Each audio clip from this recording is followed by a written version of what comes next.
Does anybody have any questions for Alex? Would you be willing to take them while he's doing this? Well, yeah, it depends on the question. This is your chance. See, there are no questions.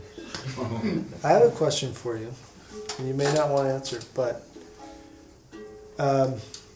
you've talked about your poems as being scores before.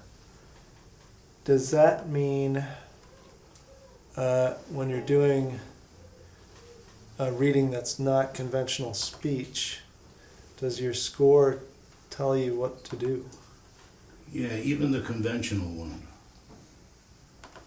Yeah, and it's not that it tells me what to do, it offers possibilities.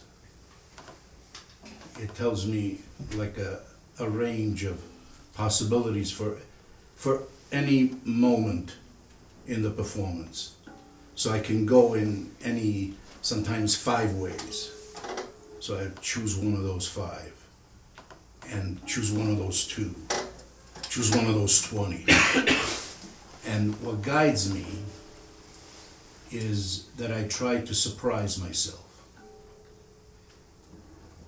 You know, there's a beautiful word in Italian which is wrongly translated as improvisation. But improvvisare really means to surprise. So you're not working from, you know, you want to experience that surprise. And also the audience. I hope you were surprised. I always am. I think I've heard you perform maybe like 20 times, and every time it's surprising. And now that you say you're trying to surprise yourself, I think that's the way. Which is harder to do. Yeah. Because you sort of imagine you throw a surprise party for yourself. Okay, so what do you have to do mentally, you know, to be honestly surprised? This is the task at hand, you know, and sometimes it works, sometimes it doesn't, you know, it's like that. One thing I think I heard you first about 20 years ago at Sunstone, maybe more than 22 years ago. And the thing that, you know, that I've tried all my life to capture that you've already, you know, you've got to is this intensity where, and discipline. And the thing that it's hard for me to articulate, but certainly at these events, there are lots of things that happen that aren't, it's not a controlled environment like a concert hall or, you know, and you have a way of incorporating stuff that happens, you know. If I remember the cage thing, there were people walking around with cameras and that there wasn't enough room, and I found like it felt like you were kind of embracing everything that happened seemed to come into your performance, which I think is good that you notice.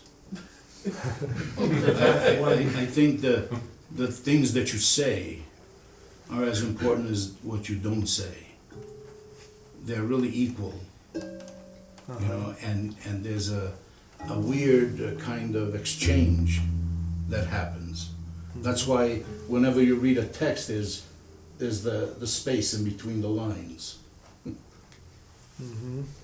There's a reason why it took that shape, right? As we invented writing, and as we invented marking what we want, we also marked spaces, you know, just naturally. And I like to include those, and sometimes some of the things that I do is that I if I'm writing, I may also draw, and then I want to include that, and my body wants to be a part of it as much as my voice does, and that's what you saw, some of that. You know, it's like my voice, and then my body wants to say, well, I'm part of what's happening. Would you include me? And so I try to get a strategy to include. Yeah. well, thank you. Is there time for one more uninformed question? Please, yeah. If you if you propose a title, what title would you apply to the performance you just did? I call it sonosophy, As in sonata, but slightly as modified. sonosophy is to sound and to language what philosophy is to ideas. And if you chose to have actors do this instead of yourself, They would have Kind to of be, direction. they would have to be sonosophers. And corrections is a matter of trust. so they could watch your Well, you performance, witnessed it tonight. watch your performance. and There's then- nothing to, see, right now, we're having this discussion, right? We didn't rehearse it before. We're having, I think you just gave me an answer. yeah, see what I mean, what we're doing right now, we did that as well. See? Yeah. Thank you.